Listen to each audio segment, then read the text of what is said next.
আসসালামু আলাইকুম। আমি রাশিদ ইসলাম। আমরা আজকে সবাই পিকনিকে যাওয়ার জন্য রেডি হয়েছে। পিকনিকের মূল উদ্দেশ্য হচ্ছে ভেড়া কেটে খাবো।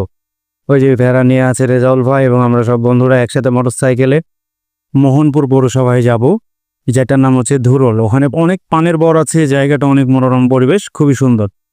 আমরা মোটামুটি পৌঁছেই গেছি। এই যে এখানে এসছি আমরা, এই যে ভাই আমাদেরকে সম্পূর্ণ অ্যারেঞ্জ করে দিয়েছে। হাঁড়ি পাতিল যা লাগে সমস্ত কিছু উনি দিয়েছে, ব্যবস্থা করেছে আর কি। আর খুব ভালো মানুষ, রসিক মানুষ, হাসি ঠাট্টা করে আর পানের বর পরে, বুঝতেই পারছেন, পান খায় অলওয়েজ। খুবই ভালো মানুষ।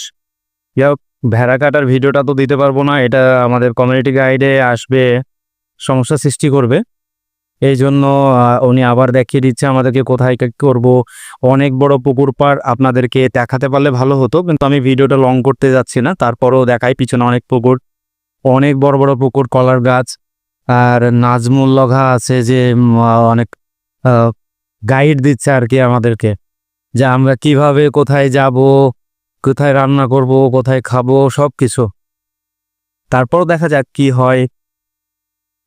বাবুর্চি এখন পর্যন্ত আসে নাই, তো আমরা ডিসিশন নিয়েছি আমরা নিজেরাই রান্না করব আর নিজেরাই খাওয়া দাওয়া সারবো ইনশাআল্লাহ। পরিবেশটা আমার অনেক পছন্দ হয়েছে, আপনারা যদি দেখতেন আপনাদের অনেক পছন্দ হতো।